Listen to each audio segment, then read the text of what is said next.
According to the UN Office for the Coordination of Humanitarian Affairs, access to the northern parts of Gaza has become nearly impossible, with aid deliveries being severely restricted. The situation is dire as destruction, displacement, and suffering continue to rise. Jens Lark, the UN spokesperson, painted a bleak picture describing the humanitarian response as going in the wrong direction. Despite Israel's claims of efforts to assess, the reality on the ground paints a different picture, with the north of Gaza remaining cut off amid ongoing military incursions. Meanwhile, Syria has once again been targeted by Israeli strikes, with the upscale Maysa district in Damascus bearing the brunt of the attack. This is the second strike in as many days, with Israeli missiles hitting a neighborhood housing embassies, security offices, and UN facilities. Syrian state media reported casualties, though further details remain scarce. Across the border in Lebanon, Hezbollah has claimed responsibility for rocket attacks on Israeli soldiers. The Lebanese militia targeted the Misgaf settlement and Yefta barracks in northern Israel, also firing rockets at Israeli positions on the outskirts of Markaba, a Lebanese town near the border. Elon Musk, the CEO of Tesla and owner of X and a close ally of President-elect Donald Trump, reportedly met with Iran's UN ambassador Amir Said Iravani on November 11, 2024, in a secret meeting in New York, the New York Times reported, citing two Iranian officials. The discussion, which lasted over an hour, focused on ways to ease tensions between the US and Iran. The Biden administration was not informed about the meeting, and US officials have not confirmed its occurrence.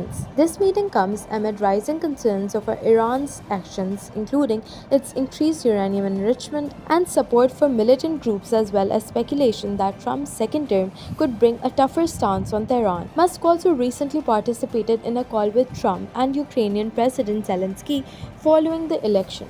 Additionally, Trump announced that Musk will lead a new Department of Government Efficiency. In today's roundup, Pakistan's Interior Ministry has demanded a crackdown on illegal VPNs, citing their misuse by terrorists to facilitate violent activities. The Pakistan Telecommunication Authority has been urged to block unauthorized VPNs that allow access to restricted sites, including pornographic and blasphemous content. The move follows a nationwide disruption of VPN services earlier this week. The PTA has introduced a registration portal for legitimate VPN users, aiming to tackle online threats while maintaining the balance for authorized users. This initiative is part of the government's ongoing efforts to curb internet misuse. Meanwhile, Punjab's worsening smog has been declared a health crisis by Senior Minister Mariam Aurangzeb. The toxic air, particularly in Lahore and Multan, has led to a surge in respiratory issues, with nearly 2 million cases reported. हमारा health इस वक्त smog health crisis में तब्दील हो चुका है,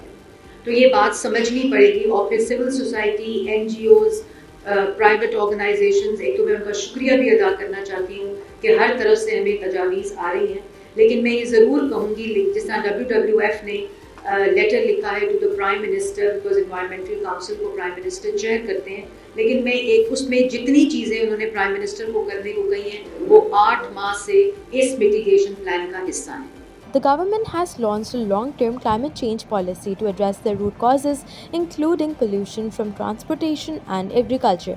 As part of the mitigation efforts, Punjab has introduced measures such as the distribution of super seeders to reduce stubble burning and the fitting of emission control systems in industries. The Cabinet Committee on Privatization has rejected a 10 billion rupees bid for a 60% stake in Pakistan International Airlines. The offer from Blue World City fell far below the government's minimum price of 85 billion rupees, prompting the decision.